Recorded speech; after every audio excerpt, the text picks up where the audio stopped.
A fiery election season. And I'm afraid the election's going to be rigged, I have to be honest. With distrust of government all around. This is what democracy looks like. Actually, this is what democracy looks like. It's scanned. And it's Margaret Jurgensen's job to make sure every ballot counts. The person who says that the system is rigged probably hasn't spent any time with an election administrator. Jurgensen says administrators do a lot to prevent rigging. Observers from both political parties can watch any polling station. Voting machines that keep electronic and paper records are increasingly popular.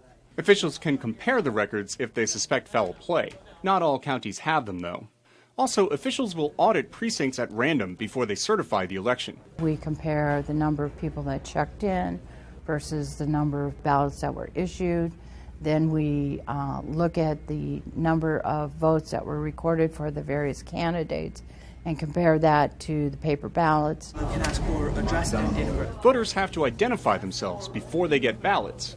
Republicans have pushed for stricter ID requirements, but several state laws have been struck down this year as unfair to minority, low-income, and elderly voters who often vote for Democrats. The name of the individual, their address. Keeping track of who's registered to vote is a year-round job. We're processing 30,000 documents every month.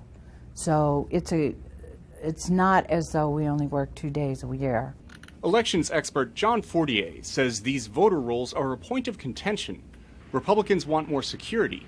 Democrats worry about excluding voters. Republicans would say, there's a lot of messiness. There's sometimes you would move from one place to the other. You might have your name on twice. Your address is wrong. Maybe people who have died do not get taken off as quickly as they might. The rolls are messy and therefore allow for some worries that people will take advantage of that. But courts have overturned some partisan attempts to purge minority voters from the rolls. Fortier says voting laws and voting equipment vary across the country. That can raise pockets of concern about security, but they're mostly isolated. Fundamentally, we have a pretty fair system, and it works quite well, and it predicts the outcome is what the voters intended it to be. But certainly around the edges and in specific places and specific areas, there's a lot that can be done. But calling it rigged? He says that's going too far. Steve Barragona, VOA News, Washington.